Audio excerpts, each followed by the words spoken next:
Welcome to the last night in our series of the April Young Adult Writer Series. It's good to see a lot of your faces again, and thank you so much for all the support that you've given us over the month.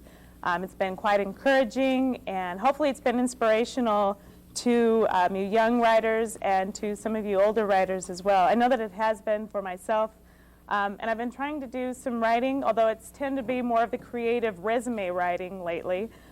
And hopefully that'll pay off eventually.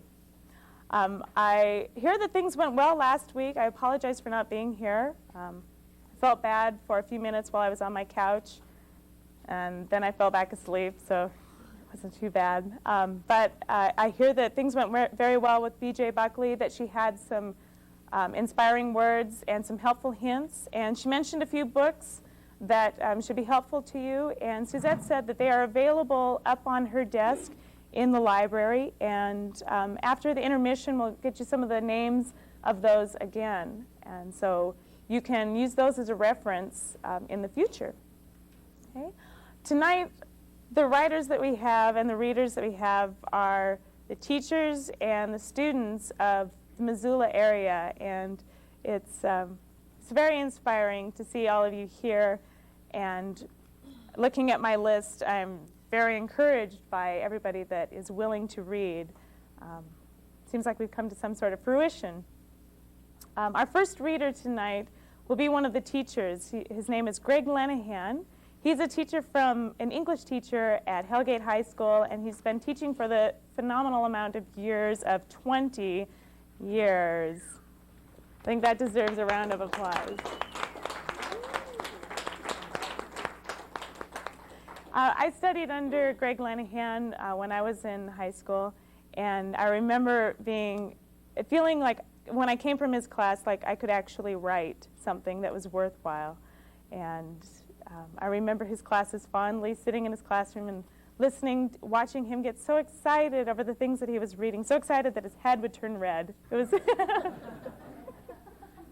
and it's something that I remember very fondly. He studied at the University of Montana, and he studied under Dick Hugo, somebody who means a lot to the creative writing department at the university, and somebody who's passed on a lot of inspiration. Greg is going to be reading a bit of a story tonight, and wish you well. Please welcome Greg Lenahan.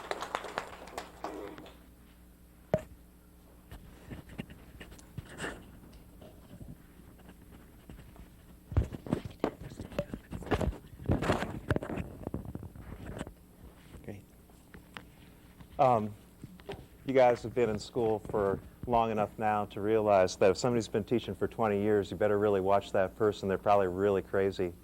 And today I was out all morning shoveling wood chips around because we're doing this social service project, public service project with the seniors at Hellgate High School, and so I'm really sore, and I've just been kind of feeling like I got a fever come on, but I picked out the story and I want to read it through and just see what you think of this one. As I'm looking around, the story's called Each Child is Sacred, and I wrote it as part of a contest that I was entering a year ago.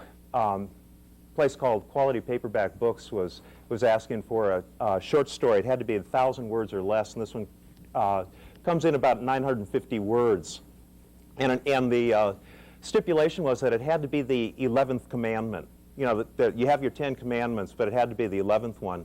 And so I kind of ran through the 10 in my mind because I was raised with those kind of like daily, reminders of those.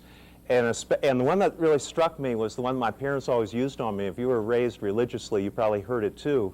And that is, it's the 4th commandment, honor your father and your mother, and you have to, every day, anytime, they want you to do something you didn't want to do it, they bring out the 4th commandment. And I realized that the thing that the 10 commandments left out was that you also have to honor your kids. And that's what this story is about. It's called Each Child is Sacred.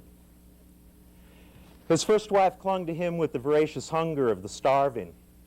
Because he was young, at first he delighted in the insatiability of a woman so sexy that men turned to stare, so desperate for his attention that she talked to him constantly, telling him everything about herself.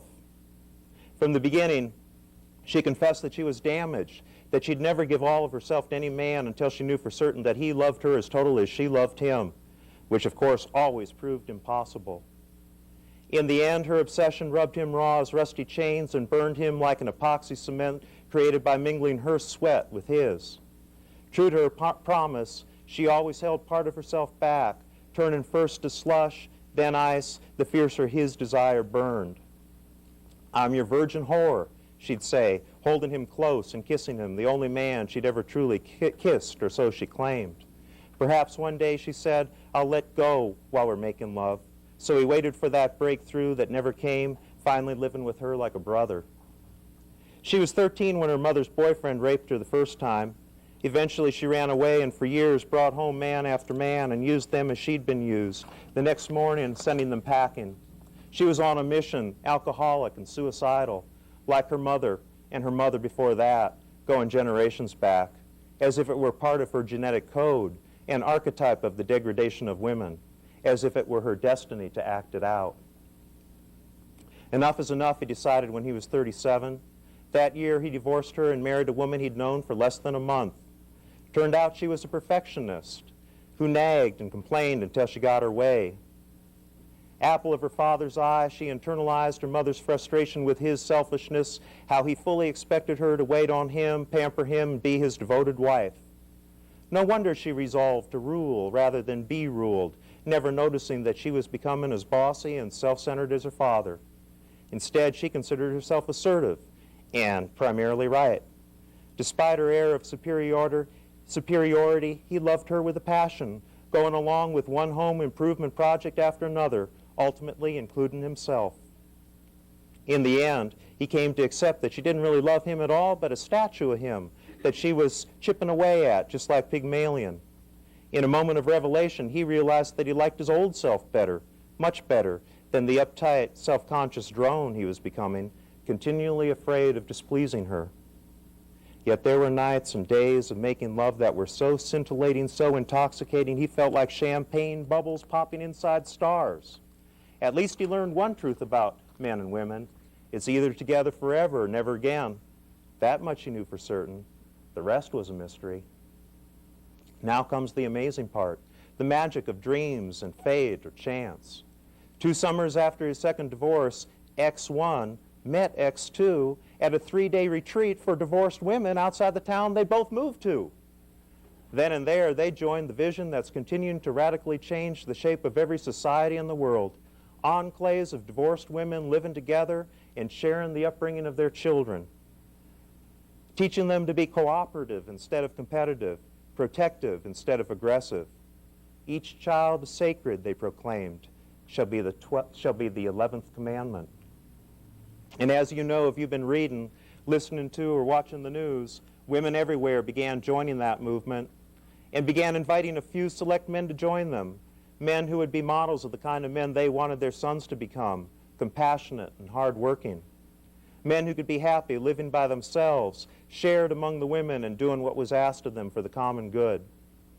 So when out of the blue, he received an invitation from his ex-wives to join them and 10 of their friends on a communal farm they'd bought, he was dumbfounded. But what amazed him more than that was their closing declaration that in retrospect, they realized he'd been an exceptionally good man. In truth, the best that either of them had ever encountered. And it certainly hadn't been his fault that their marriages had failed. It was the instability of marriage and society itself at the end of the 20th century. At that time, his life was so hectic, meaningless, he decided to seize the opportunity and packed his most precious possessions in his car and drove all night, arriving wired on coffee the next afternoon. Remember how surprised we all were at the sudden exodus of women and children from the cities into the country, buying farms and ranches, establishing artist colonies and craft guilds, the elaborate network between enclaves as delicately sensitive as the filaments of a spider web? Those that were prospering supported those that were struggling. We all remember what life outside the enclaves had become. Violence escalating into armies of police battling gangs of enraged men, men without women for the most part, rapists and murderers. It will take 3 generations to heal all the abuse, sits with him, wife tells him. More likely 4, knows it all, wife says. He's praying it will take him only 2 so he can live to see his grandchildren before living safe in this world. For the first time in a long time, he was hopeful. He lives simply now, gardening and trading the enclave's art and food. He does what he does best, building houses and fixing whatever breaks, and telling stories. All over the world, people are telling the same story, that one day we'll live in harmony with the land, in obedience to the 11th commandment. Each child is sacred, believing that, and that this is the story that will save us. Thank you.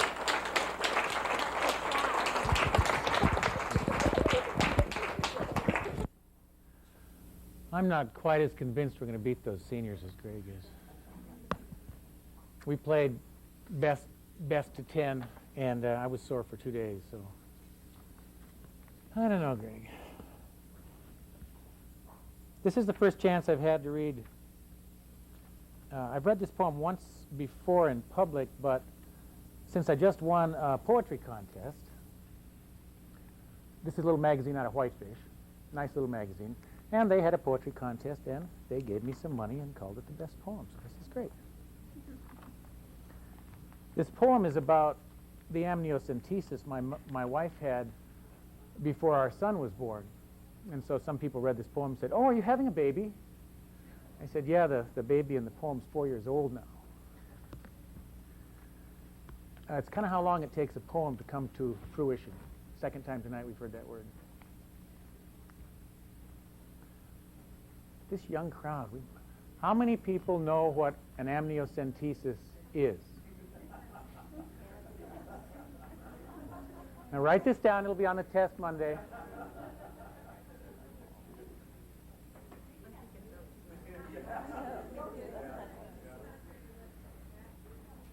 The reason amniocentesis is often performed is if the mother is over 30, because the chances of having a baby with Down syndrome increase dramatically, and at least it gives you some options. Since we're older parents, we had to have the amniocentesis performed, but the other thing it does is also lets you know the sex of the baby. And then you only have to choose one name, right? And it involves a big, long needle. Amniocentesis. A sonogram shows the skeletal fetus curled safely, more completely formed than I had imagined. A thin, elegant needle slips smoothly through her skin just above the pubis, while gloved hands attach a vial, tapped firmly twice. An amniotic fluid, pale as Chenin Blanc, fills the cylinder. The needle slides away without even a spot of blood. My wife closes her eyes, leans her head against the wall of the small blue office, and exhales a slow breath. Today she taught 3 French classes, 2 English, and will teach until early March, shortly before we finally become parents at 39 and 44, surprised by simple addition.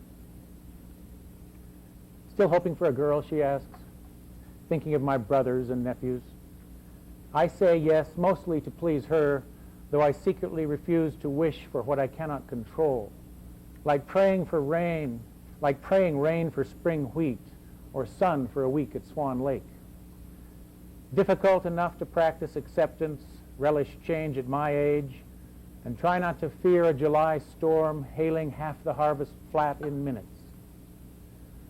The doctor glides in, smiles congratulations, and hands us the lab report.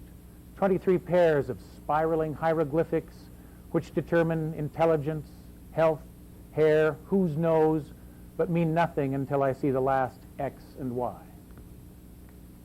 Peggy looks at the doctor, then me, and I realize for this language she has no Rosetta Stone, or simply wants to embrace all possibilities a few seconds longer.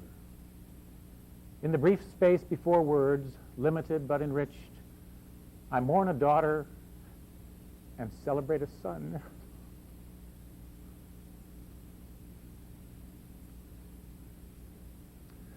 Excuse me. Isn't it great what poetry can do?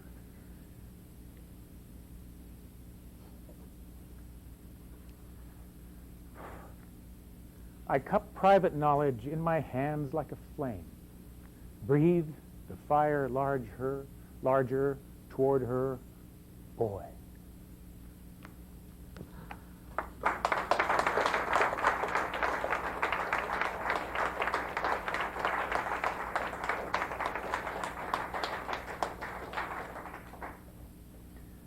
Since we have a young crowd, I also have a teaching poem.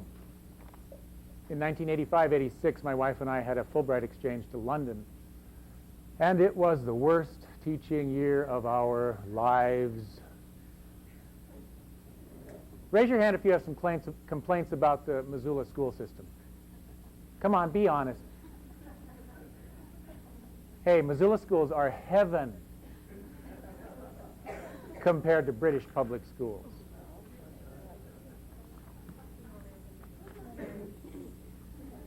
Teaching at Gayton High School, London. For 6 months now, I've been trying to teach Daniel enough to pass the O-level test he knows he will fail. He liked me for the first 3 weeks, asked questions about Indians, Yellowstone Park, and loose American girls. At 16, he can play charming, ingratiating, even polite with his "yes, sir," in his blue blazer, striped tie, and regulation gray trousers. When I read Lenny, "Tell me about the farm, George, tell me about the rabbits," he listened like an honors student. But he will not write, will not think, and will not shut up. He disrupts a class as ruthlessly as a terrorist. Today, however, his anger surprises even himself. He hurls his pencil hard across the room and swears out loud, "Bloody fucking paper," knocks over his chair and kicks a new hole in the rotting plaster. Prashant and Grammy cheer. Michael cowers, and Daniel gets to stay in after class. We have talked before, but this time I indulge my anger in the British teaching tradition, tell him I don't care if he fails, that never in 15 years of teaching have I known such a nasty, inconsiderate waste of an intelligence. Soon I'll be returning to Montana, I tell him, where even poor students have the quiet dignity of a man who keeps his family warm all winter by cutting, hauling, and splitting dry larch or packing out an elk to fill the freezer. I don't care if he doesn't write another piece the rest of the term. I won't bother him if he sits in the corner and sleeps. But if he continues to make it impossible for anyone else to learn or speak, I'll throw him out of class and make sure he doesn't come back. Daniel stands stunned. For the first time, I have earned his respect. This is how a teacher should act. "Sorry, sir," he mumbles. And for 2 weeks he is quiet and cautious, even composes a letter for his thin portfolio. He has no idea what he has taught me about authority, empire, and despair.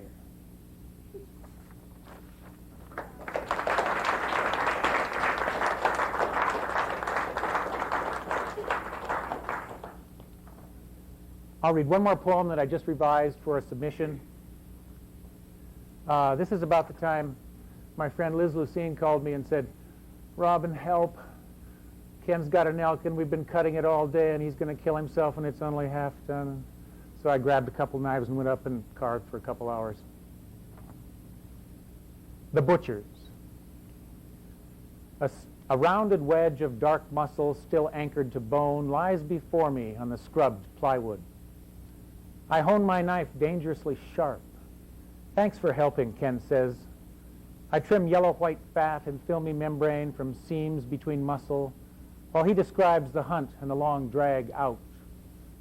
5 miles, mostly downhill, but cold and 2 feet of snow. Beneath the words, like bone and flesh moving beneath skin, I hear awe and apology moving together. Near the scapula, a 30-06 lamed the elk before the last shot. I remove white fragments from shattered meat, save the worst for dogs, the rest for burger. I wish, he says, every kid who thinks war is patriotic could see what a bullet does to a body. I carve a hind quarter into beautiful lean steaks. Liz wraps them in freezer paper and labels them for future reading. We warm our hands, sip beer, and I study the antlers, nearly 20 pounds of phosphorus and calcium carried for no other reason than rattling aspen, debarking small pine, trumpeting the right to mate. If all men hunted and became the animals they consumed, they could cast off old beliefs, grow suddenly light-headed in spring, raw pedicule stumps sensitive for a few days before soft velvet antlers blossom again.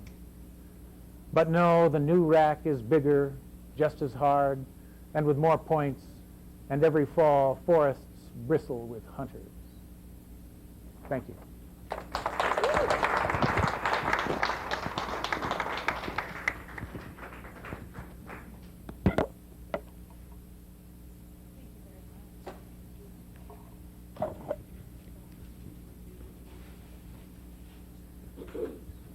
Robin was one of my teachers as well back when I was in high school, and I remember looking at Greg and Robin and thinking, what a life. They did everything that I loved. They read and they wrote, and I thought that can't be that hard of a living. Then I gave it a bit of a try myself. I thought, yeah, it is. It's difficult. I mentioned that I found Greg Linehan to be very inspirational, and I found Robin Hamilton to be very inspirational. And I mentioned it in reference to the encouragement that they gave to me and making me believe that I could actually read. But I also meant it additionally in that they practiced what they preached. They didn't just make me write, they would write themselves too. I remember I had track coaches at that same time who would make me run like 20 laps, 400 laps. It seemed like, well, the track coaches just sat on the side with their legs kicked up, and I thought, yeah, you get out here and you give it a try. But my English teachers actually did what they preached. And for that, I think they deserve a great deal of our admiration. And we thank you for that. And I think that some of their prodigy are here tonight to do some reading as well. I have a good list here of people who have signed up to read, 12 of you to be exact, but there might be a few other faces out there that that might be inspired to read as the evening progresses. And I want to encourage you to come up, even though I may not have your name on the list. Please come up if you feel the inspiration and read, and then you can give us your name later on, and we can supply that to MCAT so you can get the credit that you deserve. Okay. I have a list of names, and I'm going to read these off to the best of my ability. I apologize in advance if I mispronounce your name, but and if I do, please feel free to correct me or to repeat your name yourself in the correct way. Okay?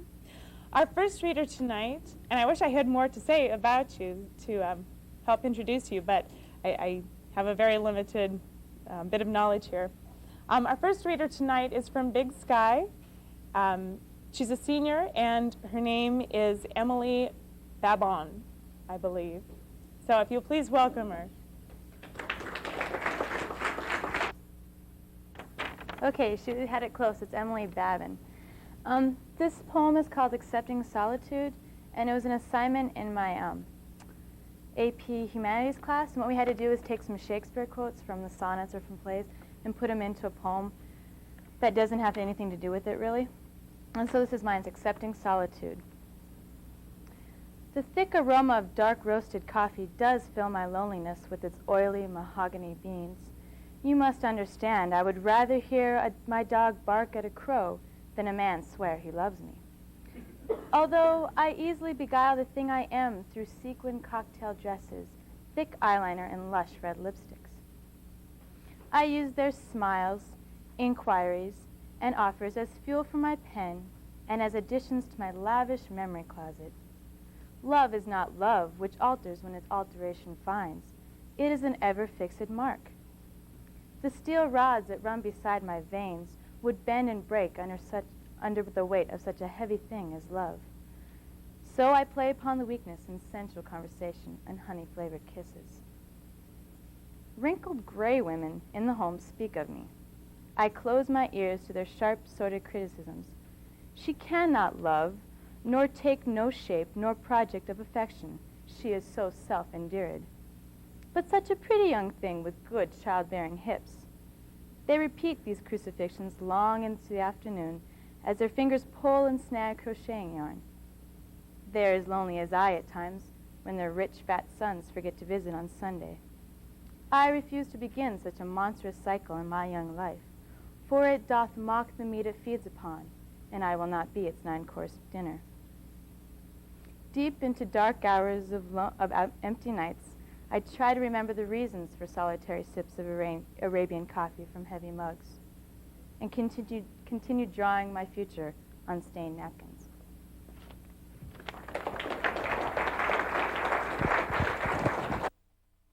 We have a contingent of Big Sky people all the way in the back.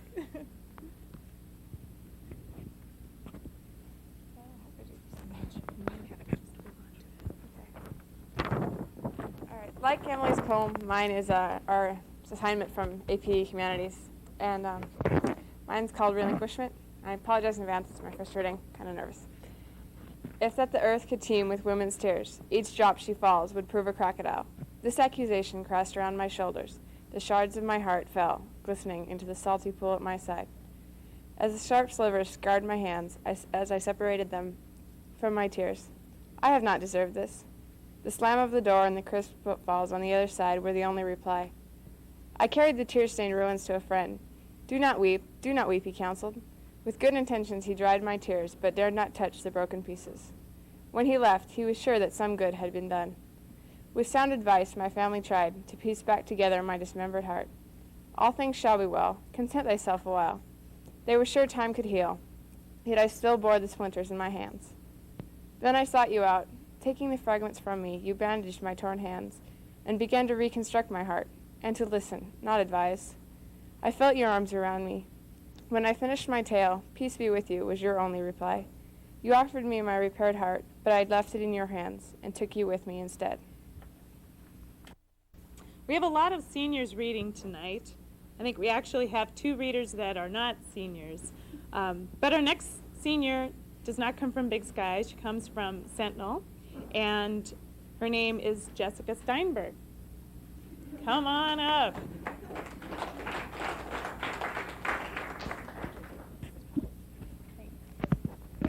Okay, this is an alliteration poem, and it was for a creative writing class at Sentinel, and I used the S sound over and over. It's called Sleep. I say a simple salutation before slipping into silent solitude, slipping, swaying, spiraling into sleepless slumber. Statuesque simplicity or superficial serenity, sadness shows in shiny, spherical splashes, sliding, sliding, sliding. The Sandman steps soundlessly, sending me some strange nightmare. Suffering in the sun, I sweat, swoon, and sizzle. I sprinkle the sow soda secretly in the splashes. The soda subtly sprays on my spectacles. I sway back and forth as my eyes spasm. Submissive to my sin, I'm sent to Satan. I search to be saved by someone or something. Silence surrounds me. My mind spins. Soon the sunrise splits the silence, and the only souvenir is sweat from a subconscious scene.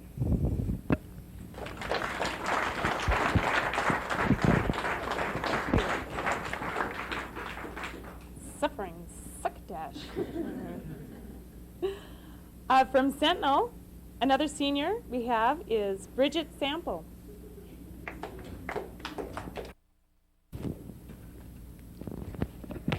Okay, this doesn't have a title. A woman waits upon a widow's walk. Her fingers rub her husband's lock. Day after day, night after night, she waits for her husband to come into sight. Month after month, year after year, she refuses to give up hope and live with the fear. Sometime in February, one lackluster day, a sail is seen at the edge of the bay. Refusing to leave, refusing to hope, because without him, she doesn't know how she'll cope. A man can be seen waving his arms about, kissing the ground and giving his friend a clout. Could it be, dare she wish, how long he was gone, how much he was missed? But this was a dream that could never be, because one stormy day he was lost at sea.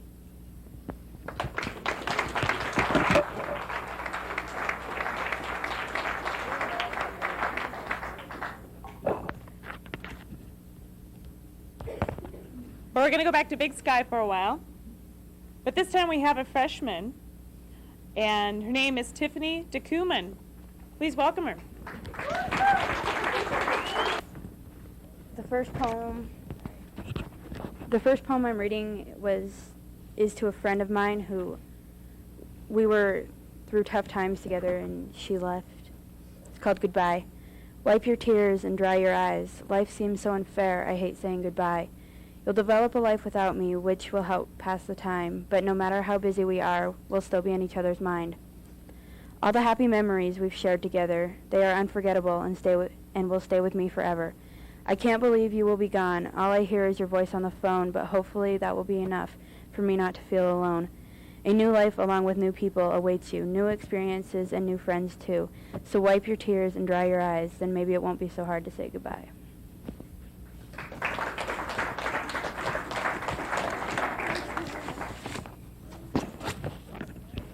My next one is called Reflections, and it's just, I wrote it on my free time. As I look into the mirror, I see to my surprise a wholly different person looking deep into my eyes. The carefree little girl I saw when I was 4 or 5 has now become a young woman fighting to survive. It's really sort of scary that time has gone by so fast, for what I call the present has now become the past. I look into the mirror, and looking back at me is the face of a young lady where a little girl used to be.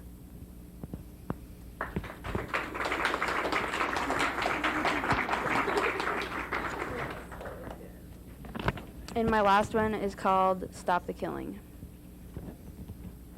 Why must they do it? Why must they die? They're killing for no reason, and that we can't deny. Someone wears gang colors, and for that they get shot. Their life is ended over a piece of clothing they bought. Children are afraid to go outside now and then, for they know there's a chance they won't return home again. People are dying for no reason, so we should all be willing to work together in our efforts to stop the killing.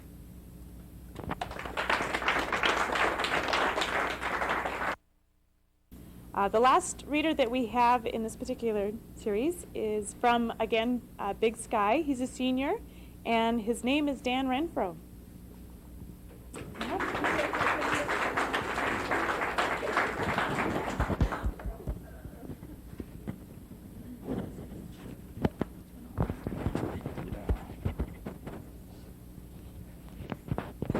Alrighty, I have 2 selections I'm going to be reading, and neither of them are really titled. The face turned towards me. It looked at me with those accusing eyes, those eyes that seemed to scream, "You killed her, beast. Are you satisfied yet?" And then its mouth opened to speak, but what came out sounded at first like a guttural animal-like scream. I realized it was not a scream, rather a mocking laugh. I looked for the first time at the whole face, but it changed. It was my father, and then my mother, and then my sister, and then all my so-called friends. They all pierced my soul with their gaze. They laughed at me, stung me with their taunting words, not understanding, trying not to see it my way. The face changed one final time, though into what, I cannot say. It was glowing with fire, so I glanced away. I heard it say in a soothing, melodic voice, "Trust in me. I shall protect you." "Bastard," I shouted, "you just want to use me for your pleasure like the others." "Look at me," it said. "Take my hand." Reluctantly, I obeyed. I reached out and grabbed its hand. As I took its hand, I felt a sort of fusion as life gelled. A soothing numbness spread from my hand to the rest of me. It entered my mind and calmed the storm in my head. My voice rose in angry comment, but the words died on my lips. It guided my mind and my thoughts over time. Anger rose, but it was released as soon as it started seething. The guilt on my conscience released its hold. I knew I had done wrong, but it was of no consequence. I knew I was forgiven my transgression.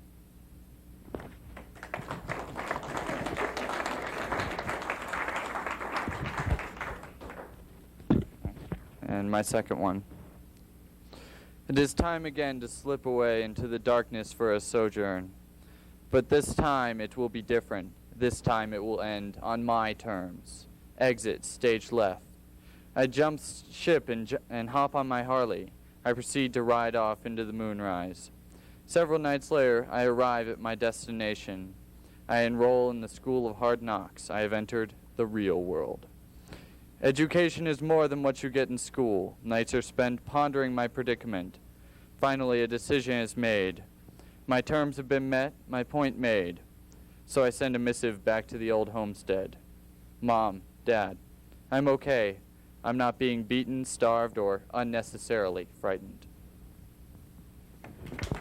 From the library, that you are here and that you're sharing what you have with us. It is so exciting for me to hear what you're doing, what you're writing, what you're thinking, and we're just thrilled that you're here being with us tonight.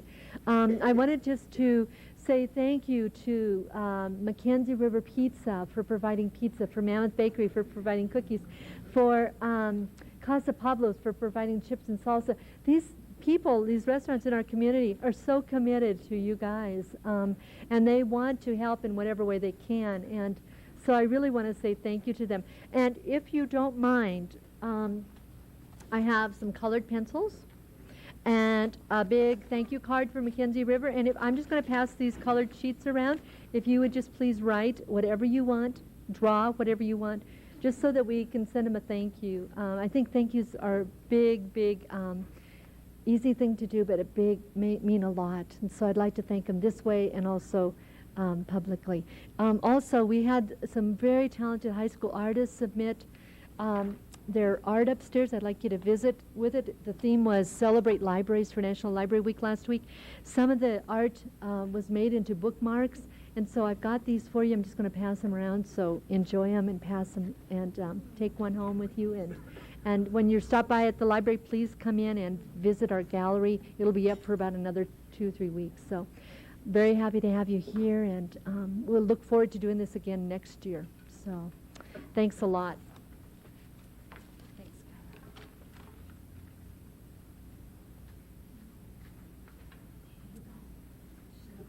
During the break, wonderful organized Suzette pulled down the books that B.J. Buckley had mentioned last week, and they are all sitting over here.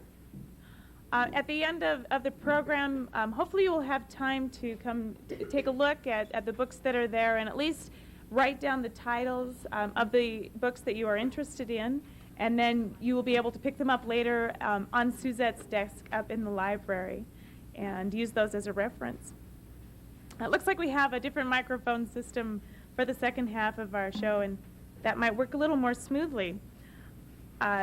To help welcome our first reader of the second session. She is from Sentinel. She's a senior again, and her name is Autumn Dannenberg. Come on down. Like the lottery.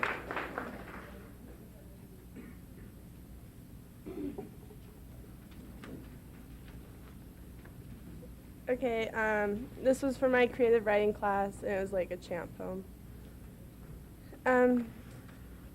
All eyes are on me, but I am not seen. Who do you see? Do you see me?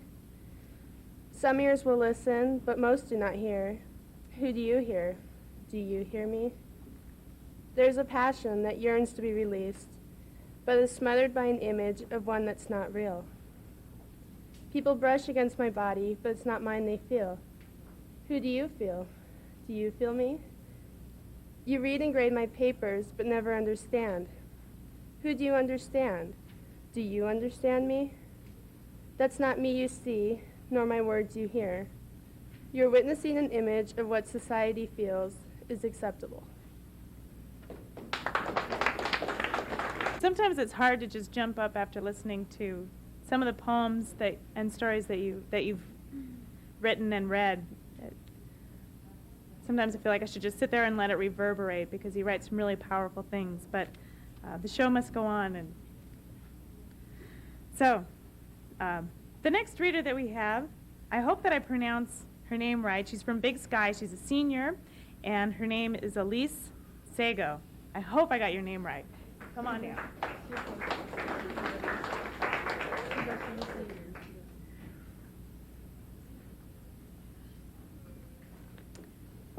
She got it right. I had the same assignment as the other ones did in the AP Humanities, that we had to take quotes from Shakespeare. And I chose to take a couple quotes from Merchant of Venice and use the speech from Portia, just 2 quotes. And I used also a quote from the Bible. And my poem is entitled Once for All. I sat, but rather stood, for sitting was in time unlike me, and strange thoughts of consequence did scatter across my mind. Thoughts of the great and divinely born qualities of man, existing without our aid, denying no one, nothing, strangely feared, silently loved. One did stand alone. This was mercy. For mercy is not strained, nor quality held by man to be tempered. It drops as the gentle rain from heaven, draping its soft folds over the coarse, sharp edges of granite justice. Once reigned justice, supreme and unyielding, lofty and absolute in its unforgiveness, now overshadowed by its greater counterpart, mercy undeserved. One did die alone. We, who righteous judgment awaited, instead found the sacrifice, death commuted to life. Dare we then, being so richly caparisoned, hold against our debtors the requisition lifted from us? Blessed are the merciful, for they shall obtain mercy.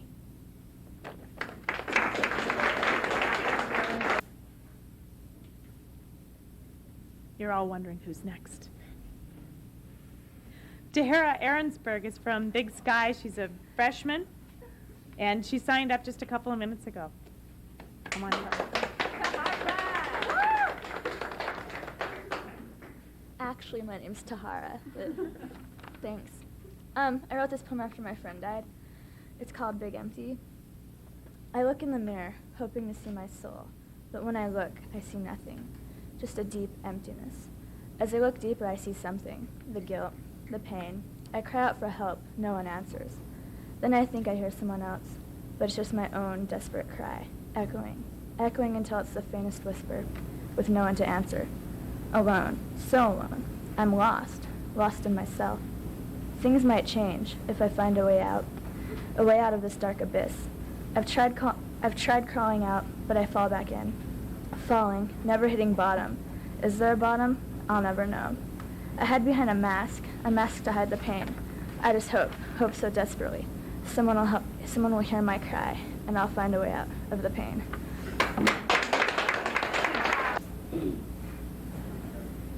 We're going to go back to Big Sky for a minute. We have a junior, Danelle Brester. Come on down.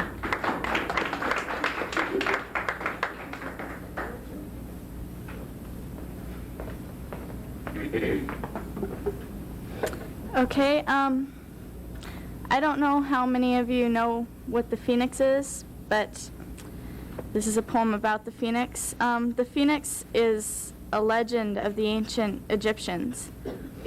And every 500 years, it was a beautiful bird that was golden and red. And every 500 years, it would build itself a home on an altar, and it would burn itself and die. And then it would rise again from the ashes and be young and beautiful. And it symbolized the sun and immortality to the Egyptians. And I wrote this poem, The Phoenix. A gallant creature awakens, stretching stiffened muscles, digging talons into earth. A small cry releases itself from the depths of her, and she turns tawny eyes towards the Arabian sky.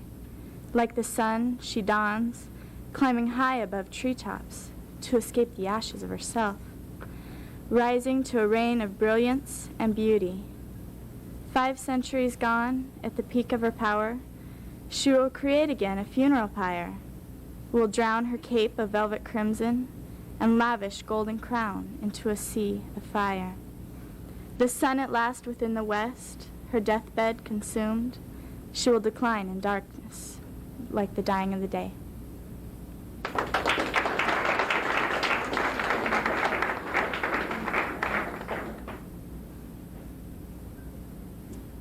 probably the youngest reader that we have with us for this entire series comes to us from Washington Middle School, and her name is Jackie Baker.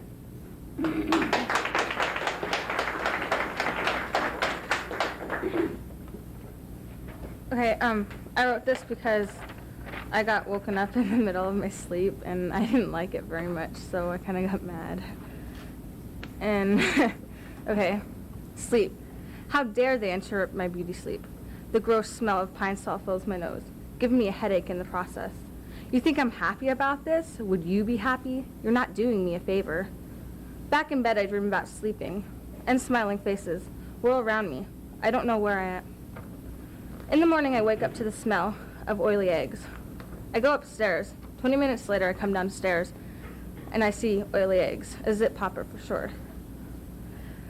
The next thing I know, there's water in my face, a wake-up call for sure.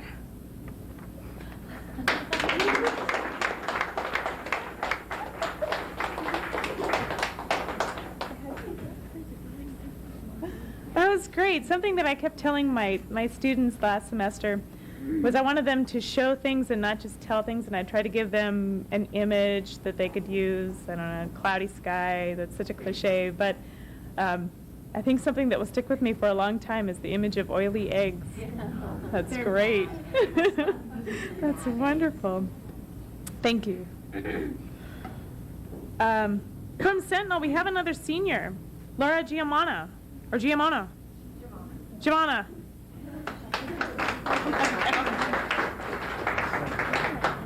Okay, we had to write a perspective poem on what we thought beauty was, and here's my perception of beauty. He had tried over and over to describe her. She was so beautiful to him. It wasn't her fine features, her hair, or her body, but a radiant glow that shined forth from her. Her self-confidence was almost cocky, yet simultaneously humble. Yet often she was naive and innocent as a little girl. She wasn't invulnerable to pain or feel of failure, but never had it change that illuminating aura. She would fight through any obstacle and strive to meet her expectations of success. Even when the time seemed that light would shine no more, she, that beautiful woman, would never cease to burn forth with the love and passion inside of her soul. It was this that made her unconditionally beautiful to him.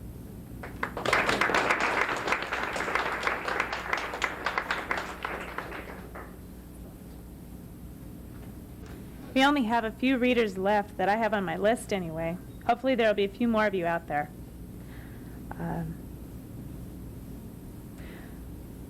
Somebody that signed up during the intermission at the last minute comes from Sentinel. He's a junior, and his name is Bong Moi.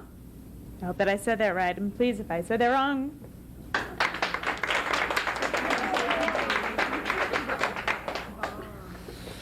Okay, my poem tonight is called God the Sniper. Going up and going down, the girl with the smile and the guy with the frown. Hey, you, yeah you, over there, what's your name? What's that you say? For $20 I can give you a name? No way, I ain't gonna play your game. Oh darn, time to go. Look at that guy on the roof, he's got a gun. A blast goes off. The hooker on the corner, the man across the street with the frown, see me fall, fall, fall. Medic standing over me. They undress me and turn me over. They zip up the bag, but I'm still alive. The bag is unzipped, and a man with too many freckles plops me on a table like a butcher. He looks at my wounded head. He drains my body fluids, but I'm still alive. I'm dressed in a penguin suit. My sister is sobbing, and she kisses me. My dad has a tear in his eye. A nephew of mine, 17 years young, sobs and makes a face. They take my wooden box underground, and here I lay until this day, but I'm still alive.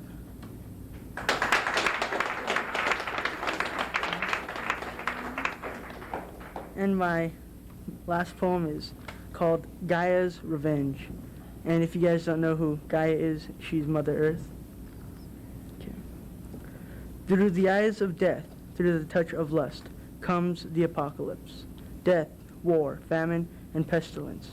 They rip through our land, devouring the innocent and the evil, nature's ultimate cleanser.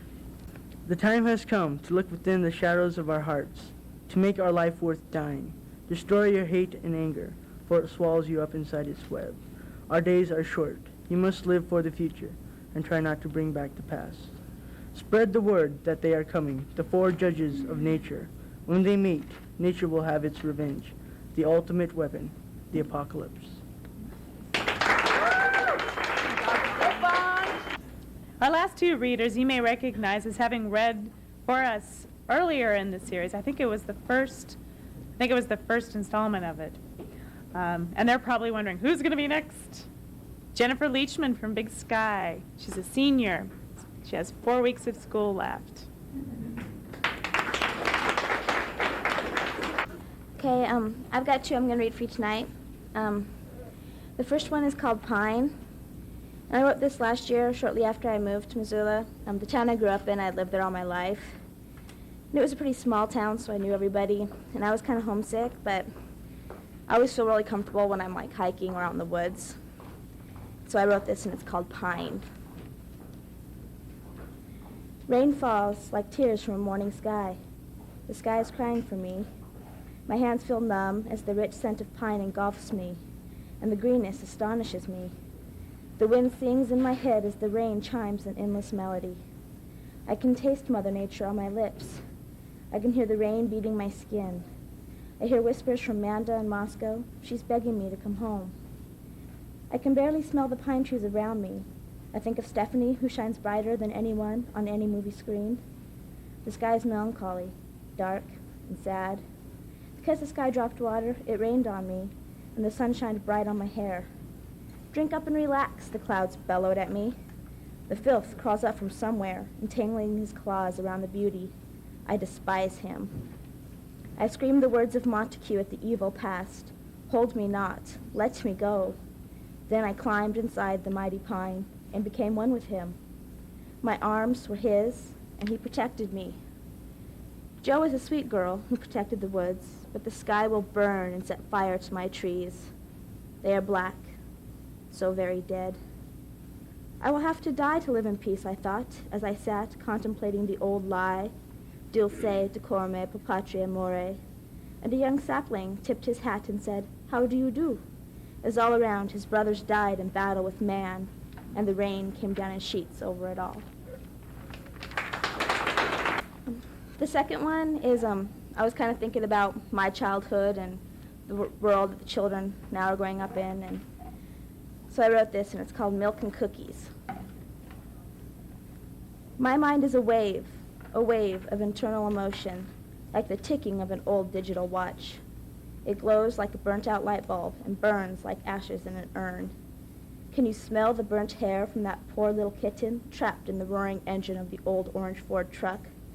Crystal glasses shattered in an old china hutch. Where is my wine, dear? Spilt on the floor of the black, burnt-out closet? Wet with the sticky redness of old tears shed and lost times and lost memories. Like the past that is yet to come. It continues, running on dead batteries with acid eating at my skin, leaking to the souls of lost loves and old friends. Hearts beating 6 feet under as cold stone shapes the lives of children yet to come, to drown in the wave that is my demise.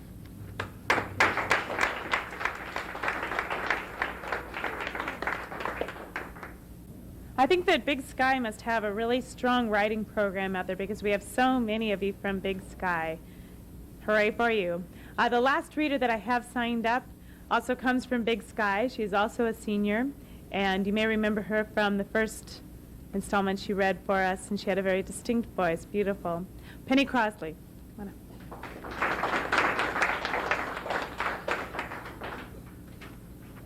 Hello. Well, I suppose I'm one of the couple of fortunate people who make it through the British school system each year. And it's a wonder I can even write, really. My poem's called Serpentine. Stage weights had stretched my limbs. We'd exchanged blushing glances once I knew how she felt, and I'd spent my late nights on the Elephant Man's bed. A Heathcliff for the 90s, She had thrown gravel at my blackened window, so we met for a curry by the red light Camden midnight. Stumbling past the striped blazers in a dizzy Pim's oasis, we lay laughing on the tarmac and woke late afternoon to an irate Greek maid. The thick smell of heat rose from cool marble floors. Orange evening glowed on the walled Crusade city, and the Gothic spires hid their stash of bones. She craved newsprint and vinegar, so my clogs rubbed blisters down the Portobello Road, past mist enveloping Peter Pan, where we'd embrace strangers as the new year rolled in.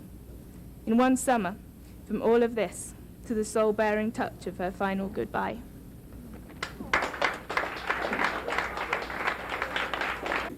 Do we have anybody else that's been sitting in there this whole time thinking, maybe I'll do it, maybe I'll do it, maybe I'll do it? Going.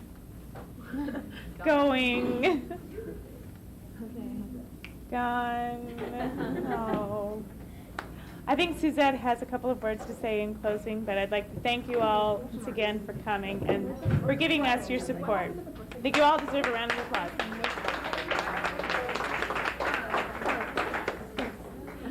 Again, I just want to thank you so much for being here and sharing your writing and yourselves and your being with us tonight. It was really, really a treat to having the whole series and you participate in it. So we'd like to do it again next year, probably in the fall and then again in the spring. So I look forward to our second annual Young Adult Writer Series. I'd also like to thank Mo for offering us espresso and lattes in this wonderful space. And also I forgot to mention Food for Thought and Second Thought had graciously donated some cookies on one of our events. So, but thank you very, very much. And my gratitude to you and my heartfelt thanks. What you have said and what you've shared with us is really beautiful. And please keep writing. Thanks.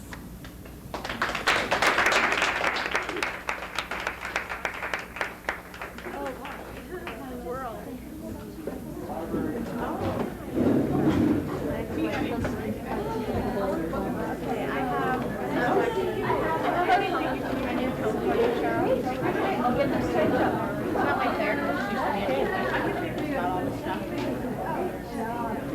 boiling eggs and you can say that twice. Don't write. Don't put this in.